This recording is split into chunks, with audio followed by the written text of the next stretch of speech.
Alright. Hi, everyone. Hope the mic is okay, because get ready for me to probably rant.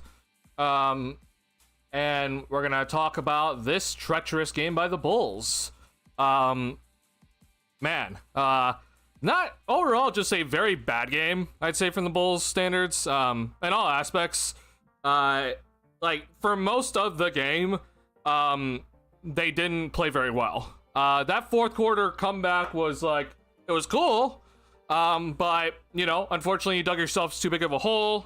You did have the lead at one point, but then you didn't get the defensive stop you needed to get down the stretch. You know, Kobe got picked on by Michael Porter Jr. on that play. But, you know, let's talk about the first three quarters first in this stream. Then we're going to talk about the fourth, and, you know, talk about the Bulls comeback. But we'll talk about kind of in that timeline, but either way, the reality is that the Bulls lost to another game to one of the worst teams in the Eastern Conference. This team had 11 wins coming into today. They're significantly under 500. You're supposed to be better than this team, but you came out turning it over pretty badly in that first quarter, just like some really bad decisions on offense overall. Defensively, it seemed like you just were not ready for the Nets to shoot threes, which the Nets have shot threes all season long. I don't know why this is such a very shocking thing for some of the defenders out there, but for some reason, it seemed like Bulls defenders were shocked to see the quick trigger from the Brooklyn Nets tonight, and I don't know why. And so you dig yourself a massive hole in that second quarter when it was honestly, like, I don't know if it was just because of the Buzelis missed dunk, but then we saw the team just kind of not be able to make their layups in that second quarter. The offense just died. And it was feeding the Nets points because we're a terrible transition defensive team. So you dug yourselves a massive hole heading into halftime. You get off to a good start in the third quarter, and you're not able to capitalize it. The Nets then take a 17-point lead into the fourth quarter. You come back. I mean, great job coming back, but I'm more pissed off at the fact that in the first three quarters, I'm just like, what the hell is going on with you? We saw some life in the third quarter. Buzelis got off to a good start in that third quarter, but you didn't finish the quarter well, even though you started the quarter well. So it overall ends up being like a negative. Yeah, fourth quarter was fun, I guess, but in the end, you walk away with an L. And a big reason why is because you're playing the first three quarters, specifically in the first half. I don't know, man. Like, this team says that they want to be good. This team says that they want to be making the playoffs. This team says that they're going to be better, and we're losing to one of the worst teams in the Eastern Conference. So, very odd sort of game to see, I guess, from this Bulls team in a sense, but I'm more so just like, I think it's odd to see that I don't think that the coaching staff and the scouting department is doing a good job, honestly, or it's either that they are doing a good job and the players are not reading their scouting reports. Because if there's anything you should know about the Brooklyn Nets is that they launch a lot of threes. Do they make a lot? Not really. But they will launch threes all night long. That's what they do. They have guys that just shoot the ball. They don't really have much passing. Like, at any given moment, the person that has the ball for the Brooklyn Nets, you should know that they can just launch the three-point shot. And it just seemed like the Bulls were just so shocked. They're just like, oh, wow, you shot that, and you're late to contest. Or you didn't close out on a guy because you didn't think they were going to shoot it, and they launch it in your face. I was just like, man, all right. Not good to see whatsoever. So, tough game, and then we'll talk about the fourth quarter decisions, yet again by Billy Donovan, that I think were pretty awful. I am very, very, very annoyed from Billy Donovan yet again. And I think that he needs to absolutely be put on the hot seat or something here. But no matter what, I will be making sure how much I think Billy Donovan is a terrible coach on this channel. And his decision making yet again at the end of this game, where, you know, some people are going to be like, oh, we got the lead though, you know, in the last 50 seconds or whatever. That was because the Brooklyn Nets absolutely were throwing.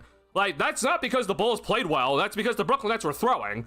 And so, you know, people are going to be like, oh, see, the decisions worked out. I mean, if just to show what happened, though, Billy Donovan decided to bench, I would assume, Montes Buzelis for the last 2.5 minutes of this game.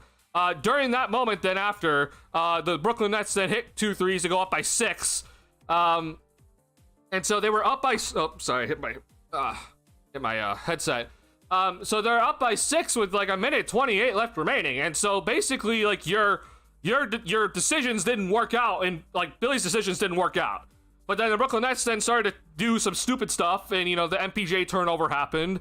I don't know who threw the pass to Clowney, but that Okoro got the steal, right? And then Vucevic got the strip on Powell, and so all of a sudden the Bulls are leading, right? But that's not because the Bulls did anything good. That's because the Brooklyn Nets were throwing.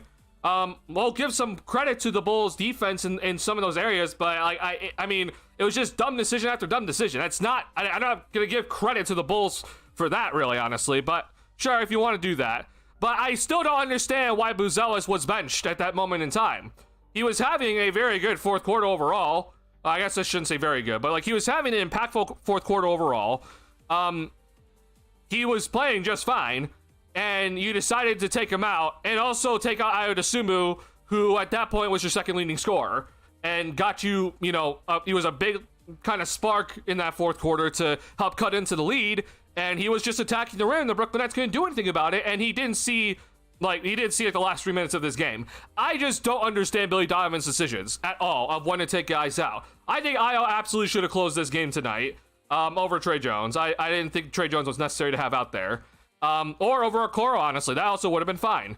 But then to also take out Buzelis, who, yes, like I understand that this was not a good game overall from Buzelis. The first half was bad. He missed a wide open dunk, obviously. Like, there was definitely some problems with that first half. And he then came out in that third quarter, and he had a redemption quarter. He scored 7 points in like the first 7 minutes of that third quarter, and he did a good job. He then started the fourth quarter, and he got multiple deflections, including steals and blocks, in that fourth. And he played him the entire fourth until like the last 2.5 minutes. I don't get it. Like, just play him the rest of the game. Unless he was like actually winded and needed to come out because he just like couldn't keep going. I don't know why you took out Buzelis. There is no reason to take out Buzelis in that moment in time. And Billy Donovan's like, nope, we're still going to take him out. I don't understand that at all. It makes no sense whatsoever. So, yet again, this is just another game of just like, I don't understand Billy Donovan's decisions of when to take guys out and when to put guys in. It doesn't make sense. I am lost.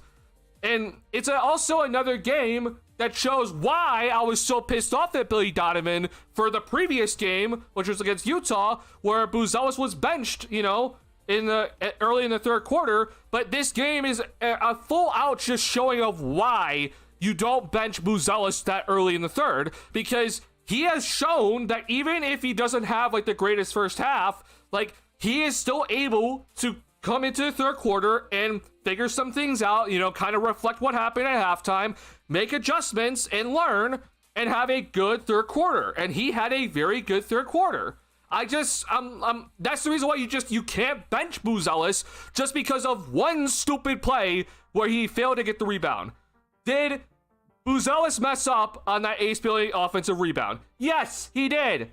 I'm not denying that, but to bench him off of that one play when he had 5 quick points to start the half against Utah, I don't get it. And then in this game, he showed you why it was a bad decision to bench him so early in the third quarter. He then has a very good defensive fourth quarter going on and is playing just fine, and you decide to take him out in the last 2.5 minutes. It just doesn't make sense. I'm lost. Billy Donovan continues just to amaze me of just like, this is a bad decision. And I'm like, there's no way you can make another bad decision. And then he makes another bad decision. And on top of the fact, and this is where people like, I know that you cannot argue with me about this one. Ayo should have closed that game. And Ayo wasn't winded. Ayo came and checked in with about 7 minutes left in the fourth. He's not winded. He's played many more minutes than that in his career, okay? Like, Ayo 100% should have been in to close this game tonight if you actually were trying to win. But instead, though, Trey Jones is in the close, or Okoro's in the close, but Trey Jones didn't even start the second half. Like, I just don't understand the decision making. Like, if you want to try to argue with me about Buzelis, about, it's like Billy Donovan was in the right to bench Buzelis there to close the game because he wasn't like having a good offensive quarter or whatever. Fine. But you can't tell me that benching Io was valid. You can't. There's nothing you can tell me that benching Io Dosunmu at that moment in time was the correct decision.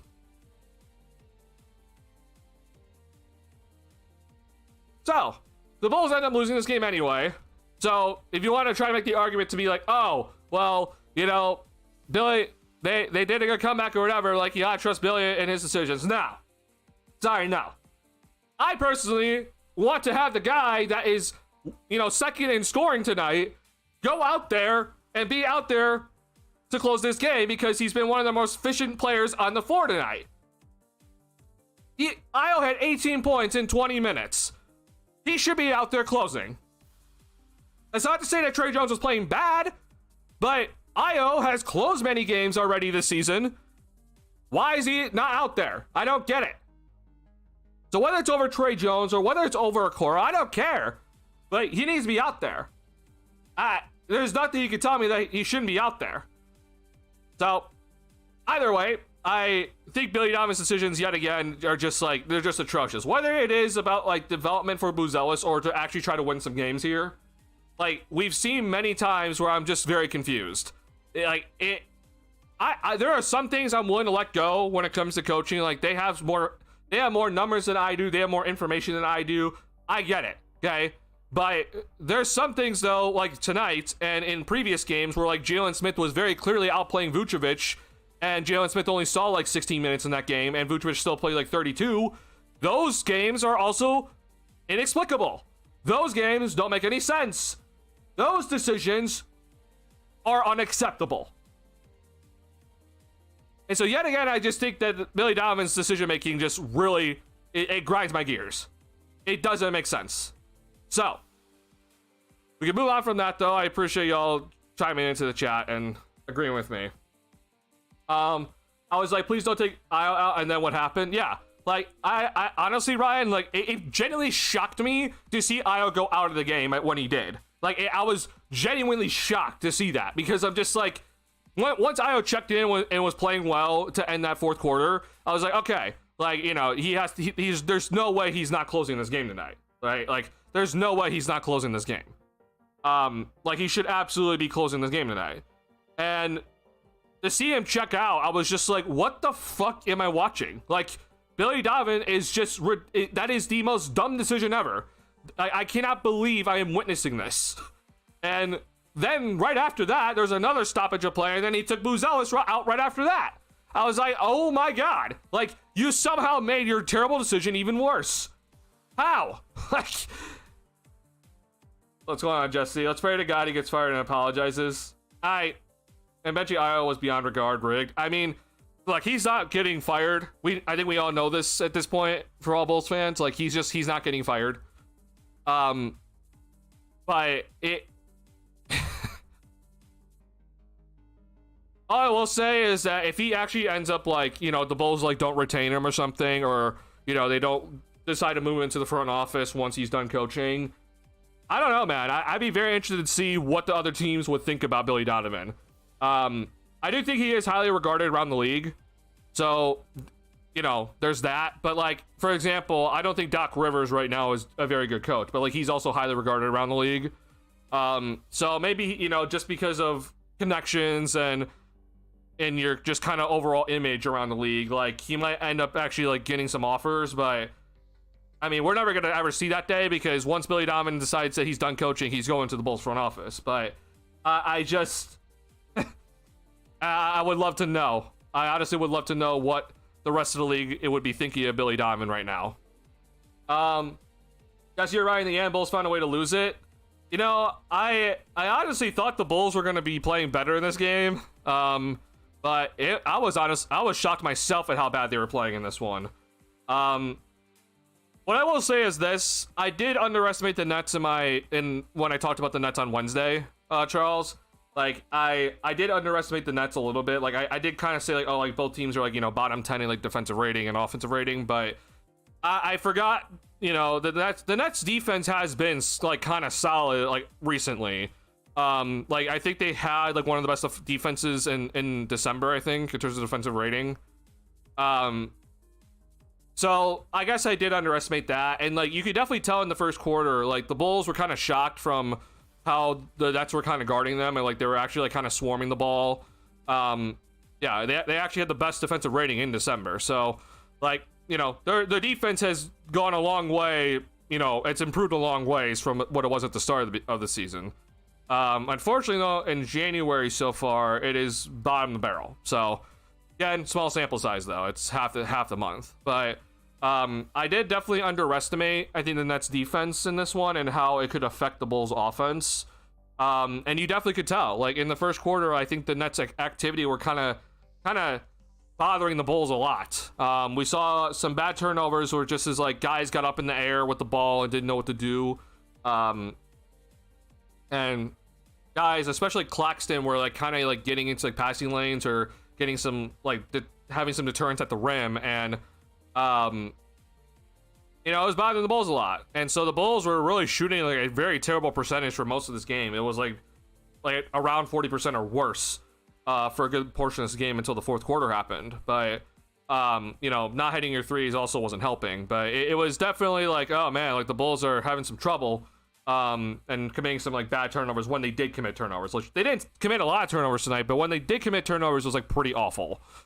But that second quarter, man, I was just shocked to see how the Bulls were just like deteriorating in that second quarter, especially the offense. It was like that missed dunk from Buzelis. It just seemed like a fucking like landslide happened or something in the Bulls' mental, and they just couldn't make a shot.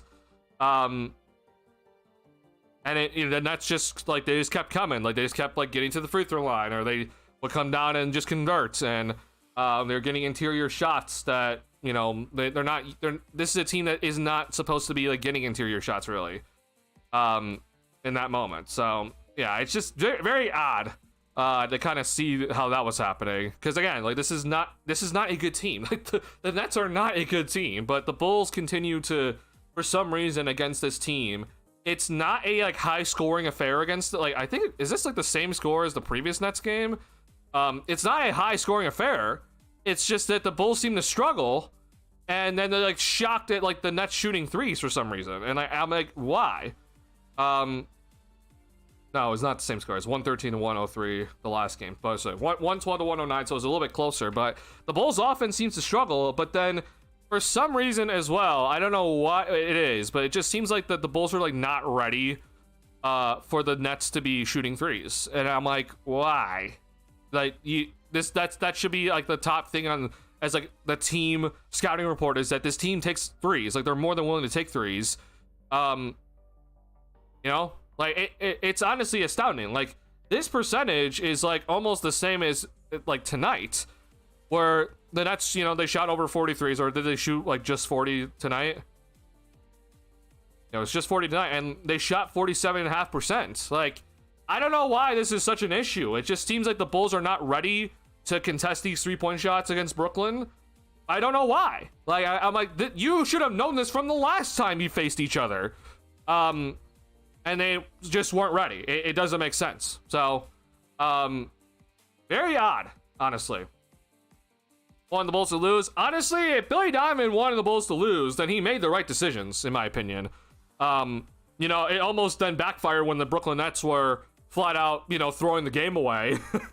They, like, I mean, that MPJ pass with like a minute left remaining to like Drake Powell and Kobe got the steal. I was just like, what the hell are you doing, man? Like, if you just dribble out the shot clock, like, that is a better overall decision from you than making that pass. And I was just astounded that he even made it.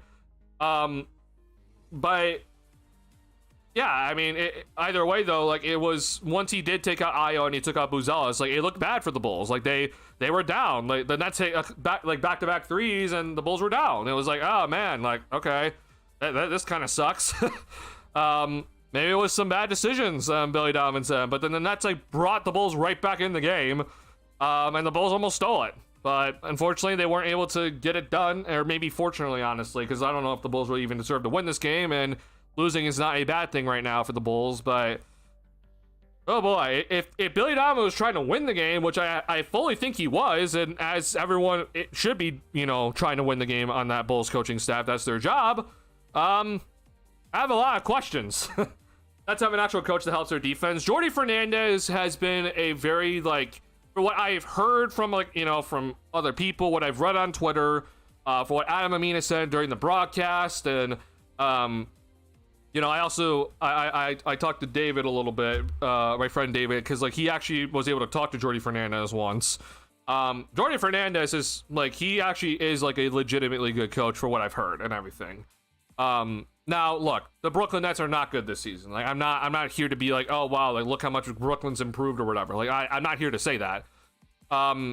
The Nets are at the bottom of the barrel in terms of like a lot of stats and other things, but I do think that what Jordi Fernandez has done, especially in the defensive end, compared to how they started the season defensively, has been good. And I do think that also, like, you know, I know that Cam Thomas has been kind of like all over the place with his, you know, with his availability and everything, but like, you know, he's not like playing Cam Thomas like a ton of minutes every night, and just cause, right? Like he's willing to bench him and play some of the younger players, and we see Joman, we see Powell, we see Wolf, and you know, Traore. Like these guys are all getting minutes, and they absolutely should be getting these minutes. You know, MPJ's had a very good year under him, and I think they're definitely using him well, but I think that what Jordi Fernandez has done very well is that they're definitely prioritizing the development of their young guys. Like that has definitely been like the main priority all season long. And he's helping them kind of establish a good kind of defensive base. And hey, it's beat the Bulls twice. So, you know, we as Bulls fans, like we can't really say anything if you think that, oh no, they've done a bad job. Well, what does that say about us then? If that's what you think. But yeah, like, I think Jordi Fernandez has done a great job. Again, from everything I've heard and just read, like he's done very well. And I'm very interested to see how the Brooklyn Nets kind of handle their future, and how he's going to handle the team. But yeah, he deserves a lot of credit for how I think he's coached the team to this point, with the assets that they have on the team. So yeah, I definitely agree with what you guys are saying. Like, it's definitely not just from personnel when it comes to, like, the Brooklyn Nets defense getting better. Like, it's also the coaching staff has done a really good job, and I completely agree with that overall. Yeah. All right, let's talk about other just kind of individual things from this game. So, again, I talked about Buzelis already, and yes, I am aware that he was struggling in this game with his shot and everything like that, and rough first half, missed the dunk. Good rebound in that third quarter. He did a good job in the third quarter. Oh, we still don't have that available to us, unfortunately. But he scored 7 points in the third quarter. I think it was, yeah, 7. But he had 4 blocks and a steal tonight. Like, I actually think Buzelis' defense, besides like those 2 fouls he picked up when guarding Clowney in the second quarter, like I think Buzelis' defense honestly was pretty solid all night long. He guarded multiple guys, was able to get the block on multiple guys. In the first quarter, like he had success guarding Clowney. Like he actually did a pretty good job at guarding him in the interior. So I actually think that when it comes to Buzelis, like his, you know, like, yeah, definitely not the best game overall offensively, but you know, I appreciate the aggressiveness as always. But I think defensively, it was a pretty solid game all around from Buzelis. Like, of course he still made mistakes, but guess what? That's what's going to happen with a second year player. Okay. It's going to happen. He's going to have these mistakes. What's bothering me is the fact that I see all these, you know, older players, like, you know, the 6th, 7th year on bigger contracts, on their second year contracts, or also some vets that continue to make a lot of defensive mistakes and they don't get benched. So, you know what? Like, yeah, Buzelis gonna have mistakes, but guess what? A lot of these other players also that get a lot of minutes every night, they also make a lot of mistakes, and I don't see them getting benched. So, that's all I'm gonna say about that. First half, though, starters, bad, like, for the most part. Besides Vucevic, who got off to a really good start, but kind of, like, didn't really show up after, like, the first quarter. It wasn't, like, consistent production from him all night long. He had 11 points in the first quarter, if I'm not mistaken. Maybe it was a little bit less than that. But, you know, great start, but then kind of tailed off a little bit. I definitely saw Brooklyn was, like, trying to make sure that he wasn't, like, getting the pick-and-roll opportunities that we saw earlier in the game. And they definitely prevented him from getting some open threes after he hit his first. But other guys, we saw obviously Buzelis, like he struggled, but he still had 8 points, which was the second leading scorer for the starters in the first half. But Okoro, White, and Jones, all 3 of them, they combined for 7 points in the first half, and was very bad shooting overall. Like, I think Kobe was like 1 for 6 or something like that. Trey Jones was like 2 for 5. It just was not a good first half from the Stars at all. Io provided a spark off the bench, but like Jalen Smith was not hitting his shots. But you can't rely on the bench every night to bail out the starters. Like, you cannot rely on the bench to be putting up a ton of points every single night. It's just not going to happen, okay? And so Io was doing all right, but like Jalen Smith, who's been like consistent production all season long, like he wasn't making his shots. And it was just like, okay, well, you know, it's like sucks that the bench wasn't giving us the usual production, but I'm more looking at the starters right now. I'm like, what the hell is up with you guys? You guys got to perform better. Buzelis struggled, but he still got 8 points because he got to the free throw line in the first half. But, you know, Kobe White, like some bad turnovers early, not shooting it efficient at all. He made his first 3 and then like he missed like his next 5 shots or whatever.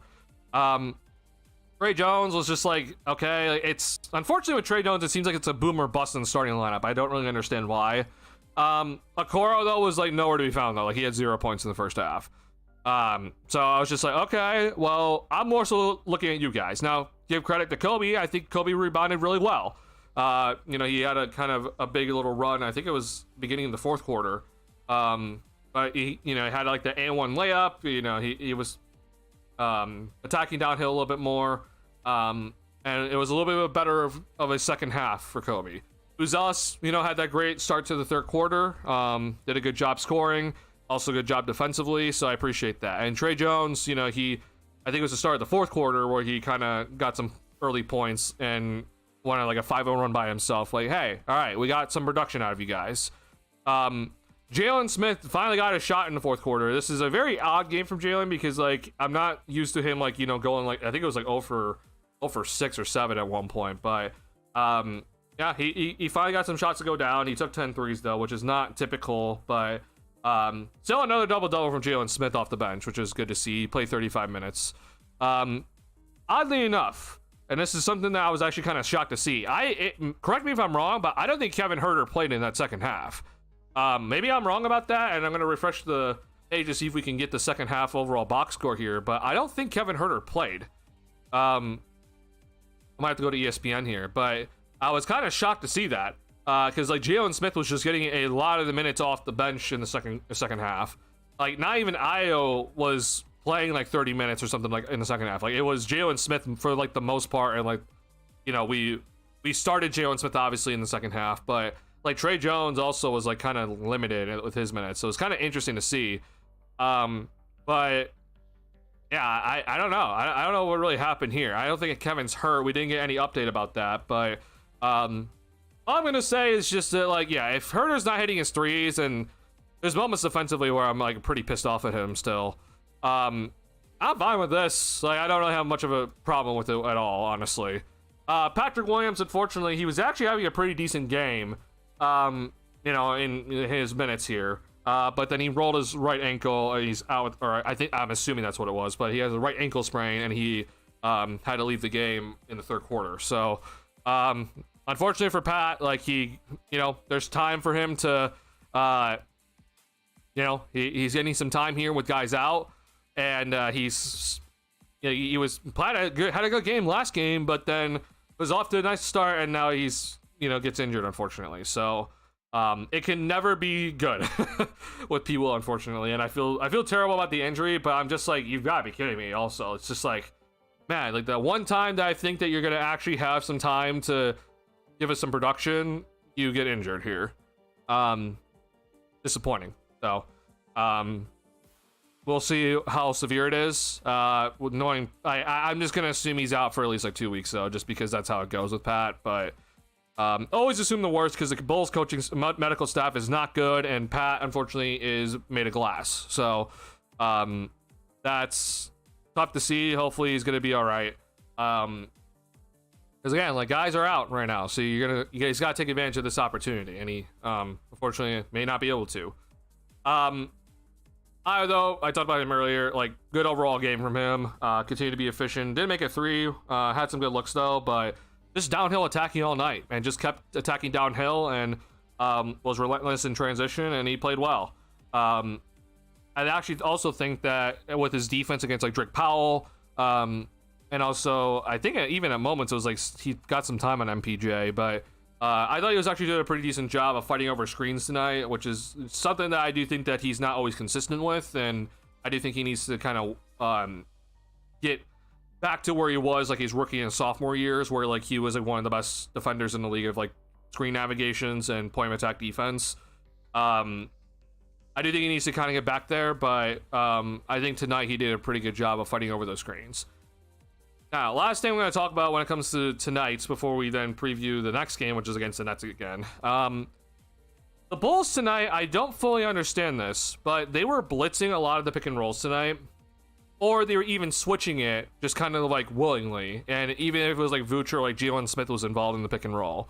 But definitely early on, I was very confused seeing why the Bulls were switching, or sorry, they're blitzing the pick and rolls when it came to when it came to guarding like the pick and roll with like Claxton or and usually what I'm saying is like, yeah, the Bulls usually switch a lot, but it's 1 through 4.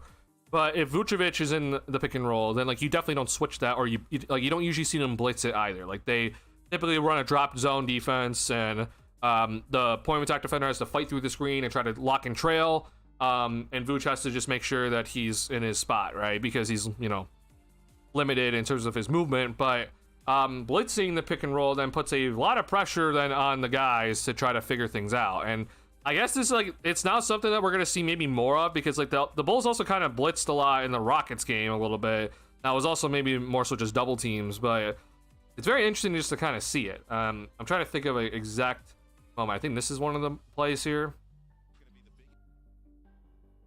Like,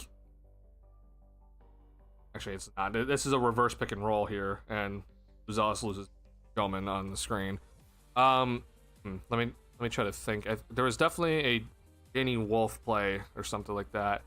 No, not the step back bank shot. Danny Wolf hitting that shot was insane. I was just like, oh my god, you gotta be kidding me. It was in the first quarter, but I'll go ahead and look for this. But I was just like, I'm not used to seeing this from the Bulls, because like their defensive coverages are eliminated without like an athletic center out there. So very odd to see, I think, but I'm interested in seeing, maybe we see more of it. They're trying to like show different things within their defense to try to get the opponent maybe caught off guard with how like they defend a possession or something like that. But I don't know. I'm intrigued, but I'm also like concerned, because I just don't think having like this, for example, like, and maybe this is more so just like a soft hedge, but when you watch this play here, like, I'm not used to seeing Vucevic up here. Like Vucevic, like if the kind of like, this is just a typical pick and roll. Like, I'll even rewind it. Like, you know, it's a little handoff here, but it's this typical pick and roll. Here's Day'Ron Sharpe setting the screen for Cam Thomas. Like, usually Vooch is like further back here, and like Io has to like fight through this screen, but Vooch is like up at the 3-point line here on par with like where the screen is set. And so now you have to see the Bulls like pre-rotate, and so Patrick Williams has to come on over and take like Day'Ron Sharpe's role. And so it kind of then freezes the defense with like what exactly we're going to be looking for here. Vooch has to run back quicker. I will say this. Like, once he sees like this pass is being thrown, like Vooch has to get back to Day'Ron Sharpe quick here. But just because of the fact that the Bulls decided to blitz and Day'Ron Sharpe's then rolling gravity, like, it brought in Jalen Smith just a little bit because they're so afraid of this role being wide open for him. So maybe this is just a bad like defensive possession by Jalen Smith here, a bad decision by him. But like, Pat's got to be the guy, because then if Pat moves over and then, you know, maybe the ball does get thrown to Day'Ron Sharpe, but like Vooch should be like getting back. But wherever the ball is thrown to, then Kevin Huerter can cover either man or Traore, whichever way the ball is thrown to, and then Pat has to cover the other once he knows which way the ball is going. But that's not what happens here, and we see Cam Thomas not throw it to the roll man, but he throws it to Danny Wolf, and he gets a 3-point shot out of this pretty open. So I don't know, I just was like, I'm just not used to seeing this personally from the Bulls. It's just very odd to kind of see. And so here's another possession. It's a pick and roll, and you see here, like, I mean, I was like already here. Like, this was like kind of like a slip screen from Dayron Sharp. Like, I don't know why Vooch is like still up here, but Vooch kind of lingers around. And so maybe this is just bad by Vooch. And like, this is not exactly what the Bulls should be running. But this time, though, Jalen Smith is going to come in. And, you know, he takes the role man. And so then this puts Kevin Huerter in a tough spot. And so good job by Dayron Sharp. He just sees kind of where like Huerter's leaning towards Wolf, so you throw it out to Traore. And Huerter, this is still Huerter's responsibility. So like Huerter still needs to get out onto him and just contest. And unfortunately, he's just late. And it ends up being this. But like again, though, the whole reason why that this is even possible is because you see that Vooch is up on the pick and roll here. Like Vooch is up. Like I'm just not used to seeing this. Like, this is just something I'm just not. Like, it just doesn't feel normal because like Vooch is usually just in the like drop zone coverage, and the reason why you know this shot for Traore is created is because Vooch just stays up here. So there's two on the ball. Now it's once this pass is thrown to anybody, it's a 4v3 for the Brooklyn Nets against the defense. And so you have three guys for the Bulls to cover four guys. It puts a lot of stress on these three players to try to figure out what to do. And it ends up being this. And so maybe what the plan was tonight for the Bulls was we're going to take the ball out of the hands of the ball handler. Okay. And that's fine. I get it. It's just that I would hope that everybody is ready, though, that anybody in this Nets team is like willing to shoot the 3-point shot at like any given moment, okay? Besides Claxton. So it just seemed like still though that guys were like, oh wow, he shot this, or like they're late at contesting because they're like, oh, he's not gonna shoot this, he's a bad shooter. Like, even if a guy is a bad shooter in a sense, like we've seen from every single one of these Nets players, like they're willing to still shoot the ball with volume. Like it's not like they're a bad shooter and they don't really take threes. It's like these guys still shoot threes. They're just not maybe shooting it well. But you still gotta contest. Like you still gotta go out there and contest these guys because like these guys are very clearly comfortable shooting threes. They're not making them at a high rate maybe, but they're still comfortable shooting a wide open 3-point shot, and obviously not contesting is not going to help you. So this is where I say that I think the defense looked really flat tonight, because it's either that this is bad by Vucevic and how they were playing this today, and Vuce should be like not up so high and needs to like recover much quicker, and that's his fault. But if this was the actual plan of like we're going to try to trap the ball handler and take the ball out of the ball handler's hands, and we're then going to force the roll man and the other players for the Brooklyn Nets up on the floor to make decisions, well, the other three guys were not active and were not playing good enough defense to make this an effective defensive coverage. You need to put the pressure on these guys if you think that they're not good decision makers with the ball. Like you gotta put some pressure on them and run out to them, and you know, make sure that you maybe run them out the 3-point line every now and then, and to kind of like make them actually have to make a decision. Like if the decision is just catch and shoot the 3-point shot, it's a lot simpler, right? But when they actually have to then drive and kind of survey what to do, whether to take it all the way to the rim or to pass it, when to pass it, like, you know, that's important. And I don't understand what exactly the plan was tonight. Too many of these like kind of open moments off of just a simple pick and roll tonight that the Bulls gave up. And so when the Bulls then face the Brooklyn Nets again on Sunday, I'm going to be interested to see if they run that exact same coverage, because I'm like, I'm not used to you running this sort of coverage. Maybe you did this against Brooklyn in the first game and I just don't remember it. But usually, though, Vooch, again, is back low in a drop coverage off the pick and roll. And it doesn't, you know, it's then on, like, obviously, like, there's going to be players coming. The player with the ball, you know, maybe has a step on maybe their point of attack defender, or maybe it's like, you know, Io, Trey, or whoever. But it still then keeps like the defense at home. And when you don't really have like the best, like, you know, guys with length or athleticism to kind of make up for ground, like it doing this sort of defense is just very confusing for me.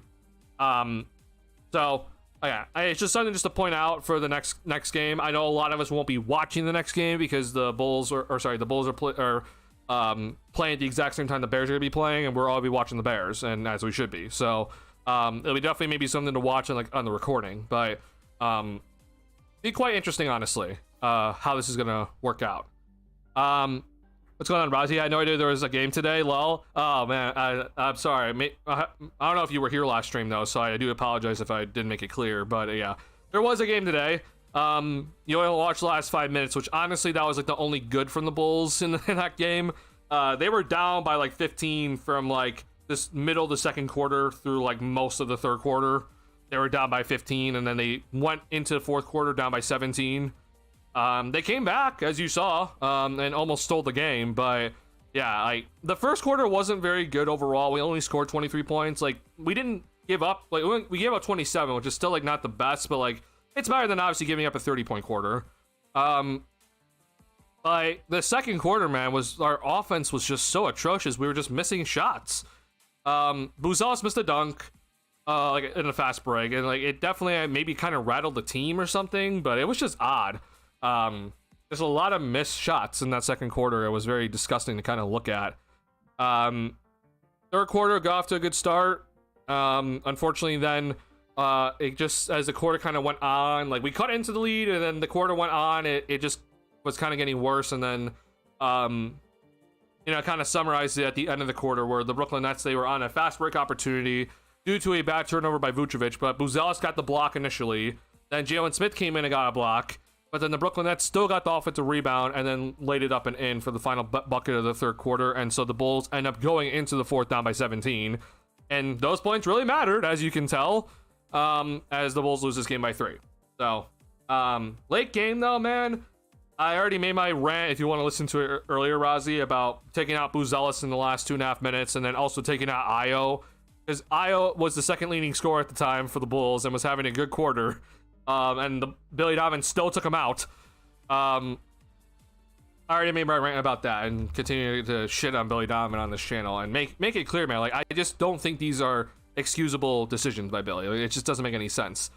But I guess we didn't talk about then the end the game here. So on the play here, Billy's not been good at lately. I agree. Yeah, his decision making is pissing me off to world's end. So here's where and this just to kind of point this out, just to even shit on Billy Donovan even more. So I mean, the Brooklyn Nets basically gave the Bulls a way back into this game. Like if Michael Porter Jr. doesn't turn it over here, like on one of like the worst decisions ever. Like just to get some context here, okay? The Brooklyn Nets are up by 8, okay? And Porter Jr. decides, with 20 seconds left on the shot clock, to then launch a pass to Drake Powell here. Like, if the Brooklyn Nets just legitimately just burn the clock out and like take a 24-second violation, this game is basically over. But MPJ decides to launch this stupid pass, and that gave the Bulls a chance because we then hit a 3 down the other end. So like to just be clear, I do not give credit to Billy Donovan for that little like 42-second surge where the Bulls got back into the game because the Brooklyn Nets made 2 stupid decisions. Like that's not going, that there's no credit going to Billy Donovan for any of that, because you basically lost the game until MPJ decided to make that stupid decision. And then there's another bad decision here. But anyway, to give credit to Jordi Fernandez,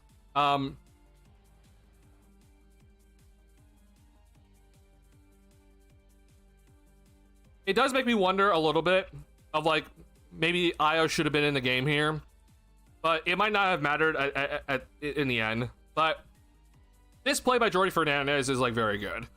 They basically saw that Kobe's still in the game, and they had his man so go ahead and set a down screen for MPJ to curl off of, and they made sure to tell Powell like, hey, like you can get away with a little bit at the end of the game here, right? Like that's how the whistle always works. Like, you know, Vucevic wanted a call on the other end when the Bulls were trying to inbound it, but again, you're not going to get that call, and so you're going to watch here, right? Like Powell does really move into a core here. Like, don't get me wrong, I do think that Powell probably made an illegal screen, but that's what happens at the end of the games. Like, this is allowed, but this is such a good play by Jordi Fernandez because he knows that it's going to put, no matter what, like maybe even Powell doesn't set the best of screens, but it's going to put Okoro into a lock and trail situation, and Kobe's going to be forced to help no matter what. And if Kobe's the help defender, MPJ is too tall, and Kobe's not a good enough defender to stop this in any way besides maybe stripping the ball. And so the Bulls end up just saying switch it, which was honestly, once this happened, like, you knew it was over. Like MPJ scoring here, and it's too late. I will say, I don't exactly know what they told Vucevic, but I do think that he probably could have came over and given some help here. But then it's like, well, Claxton may be wide open. But the way that I kind of was looking at that is like, if Claxton then gets a shot, like, you need to just foul Claxton and just live with the results. Like, if he makes both free throws, so be it. But I think personally you need to come off of that, because one, MPJ is not a passer. So him passing that ball is like very, like, the idea of him passing that ball is like probably pretty low. He's probably going to take that shot. But either way, though, you're then giving it to a target who is a bad free throw shooter and who's definitely just going to be trying to go up for like a layup or dunk here. And you have every ability to foul in that situation. I would have came off Claxton personally and force Claxton to beat me and foul him if he gets the ball from MPJ and basically make him make 2 free throws. You didn't, though. And Vooch is like nowhere to be found in terms of help on this possession. Kobe, once MPJ caught this ball, Kobe's cooked. Like, there's nothing he can do. He's a bad defender. He's shorter. Like, there's nothing that Kobe could do in this sort of situation. Which is why it's such a good play by Jordi Fernandez. Like, he's basically targeting Kobe on this exact play. And he's like, we're going to go at him. And with our best scorer, who's much taller than him, use our size advantage. And once it's right here, it's over. Unless Vucevic or somebody else is going to come over and help. Which is why I'm like, Vooch needs to come over and help and try to stop this. And again, Derek Claxton to beat us. If he does, hey, tip of the cap. But this is arguably the best player on the Brooklyn Nets, and I would say he is the best player. Like, if there's anyone that's going to beat us, it shouldn't be him. But Vooch is not there. He's late. Buzelis tries to come in, but he has to guard Clowney, who's a 3-point shooter. I mean, he's not the best, percentage-wise, but he can take it, right? And it's just an easy play for Brooklyn. So, credit to Jordi Fernandez. I give him a lot of credit for that play. It's such a very well drawn out play, well thought out play. Nets executed it perfectly, and then unfortunately, this happened here for Trey Jones, who it's really unfortunate. But let's watch. Okay, so prior it was Isaac Okoro that was trying to inbound it here, and there was nothing open. Like, I mean, Vooch definitely got grabbed, but again, you're not going to get that call. So this is once again a blame to me on Billy Donovan, because I'm like, how the hell in the first attempt, like, there was like legitimately at no given point, I'll even show it, like, no one was open. And it was honestly driving me nuts. Unfortunately, I can't show this here, but I'll pull it up maybe in a second. But like, it just bothered me. I'm like, who's supposed to be open on this play? And I was like very confused. But Bulls called a timeout to avoid the 5-second violation, and then unfortunately, then the Bulls tried to inbound it again. And Trey Jones, his pass gets tipped. So let's watch. Okay, I'm avoiding copyright doing this just to make sure I don't lose my channel. All right, here we go. So Okoro again is inbounding here. So let me just bring up Epic Pen, because I guess we're actually doing film breakdown now. But I'm watching this play and I'm just like, okay, I mean, there's always the option to, like, there's time here. Like, Trey Jones is a threat to get in the backcourt. He has the speed to get it. Vooch should be coming up to the ball maybe after setting a screen here or something. Like, there's gotta be options, and I'm just like, what the fuck was this? Like, so this is normal. Like, this is typically, you don't, like, Buzelis is gonna go this way and Kobe goes this way. We've seen this all the time from Billy Donovan's, like, ATOs at the end. So, like, they're not necessarily, like, guys to, like, throw the ball to, but you're gonna see, like, potentially Trey Jones coming up here maybe to get this, but then you see him come up, but then he sets a back screen, and so I guess the plan was to get Vooch an alley-oop attempt here. Like, this is what it seems like it was, right? It was like Trey Jones is gonna act, he's like, oh, he's gonna come up a down screen, almost like a zipper action or gut screen or whatever you want to call it, and Trey Jones is gonna get the ball up here, and then they're gonna run a play. But it seemed like that it was a fake, and that Trey Jones is gonna set this little back screen for Vooch to try to get a alley-oop attempt at the rim. And so you see here Claxton is like grabbing him, and so that's not available. But then I don't really know then what's like Trey Jones then is like trying to break out after. Like, I don't really get it. And then Billy calls timeout. Like, it honestly seemed like, from what I could see, is again, like, these two guys didn't move. Like, though there was one play for this entire possession, which was that back screen by Trey Jones, Vooch gets an alley-oop attempt or something, or a pass at the rim. Where's the second option? Like, if that fails, right, there needs to be a second option. And so maybe the backup plan was, oh, Billy's gonna just call a timeout. But I don't love that. I feel like that's something that you should always have no matter what, that you need to have the backup plan to get the ball in. And I'm just like scratching my head off of this. And so that happens, right? And so Bulls call timeout, they're reset. And so let's watch this then. And Trey Jones is now inbounding it. So it's a similar start though, where Okoro decides to go this way. Bouzas is going to go this way, right? So they clear out. And so now it's going to be a simple, all right, we're going to give Vooch the ball here. Vooch is going to come up and catch the ball. And so the options then for Vucevic would have been like he either keeps it and then drives himself, he hands it off to Trey Jones, or Kobe, who's all the way in the backcourt over here, he comes up and gets a handoff from Vucevic. But unfortunately, this pass is then tipped. It was almost too telegraphed, and Drake Powell gets the tip here. But all I can think about is just the fact that, hey, you weren't able to inbound in the first possession, therefore, like, it comes down to this, and it's tipped, and Bulls are forced to foul. Like, I don't know, head scratching. Execution's key, but I'm just like, I don't love what I saw, especially in that first play from Billy. I'm like, there was really like no second option besides timeout if like the back screen didn't work. Very odd. So, pretty annoyed. All right, well, that's enough of this game though. Bulls lose again to the Brooklyn Nets. They lose again to one of the like bottom teams in the Eastern Conference. Reminder, they have lost every game to the Pacers this season, and they've lost every game to Brooklyn this season. So Bulls are continuing their great ways of they'll find a way to win against some of the better teams somehow, and then they'll still find a way to lose to some of the worst teams in the league somehow, which is very ridiculous from this team, which yet again just shows that they're not good. This is not a good team, and people try to convince you otherwise early to start the season. I think they've shown every bit why they're just mediocre at best. So they lost to Brooklyn again, and so we get to go ahead and do this again, where the Bulls get to face the Brooklyn Nets one more time at the United Center, where again the Bulls lost the last time the Brooklyn Nets were at the United Center. And that game was less close than this one. And we'll see. Like, it's always just like something to tell. Like, it kind of tells me, I'm like, when you have like these like home and away games, like, and maybe a team takes both games, which the Bulls did against Atlanta, for example. It's something to look at. But man, I already think it's already bad enough that the Bulls lost 2 of 3 against Brooklyn already this season.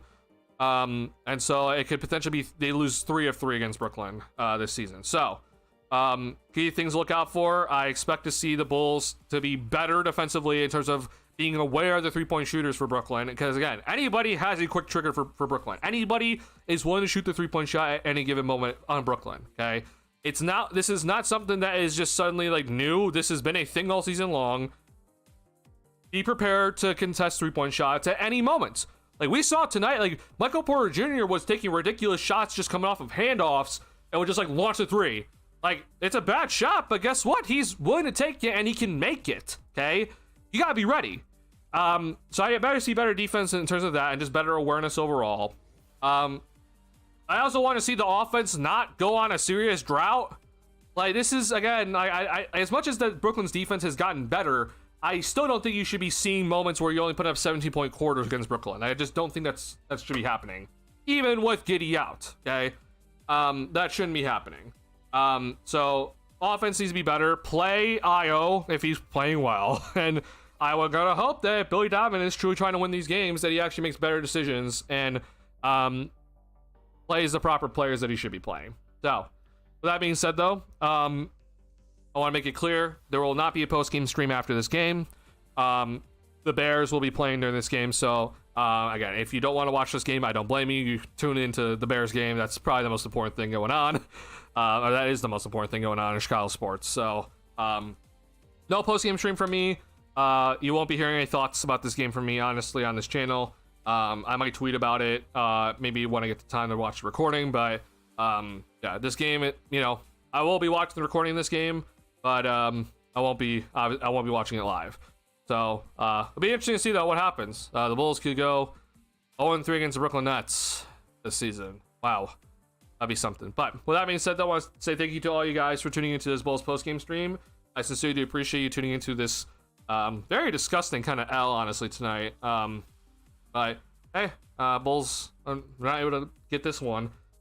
Pretty bad overall L to one of the worst teams in the Eastern Conference. But hope you guys are going to be enjoying the Bears game on Sunday, as we all should be. Go Bears. I'm very nervous, but I hope we can pull this one out. I'm looking forward to watching that game. If you have not already hit the like button on the stream, please do help me out a lot.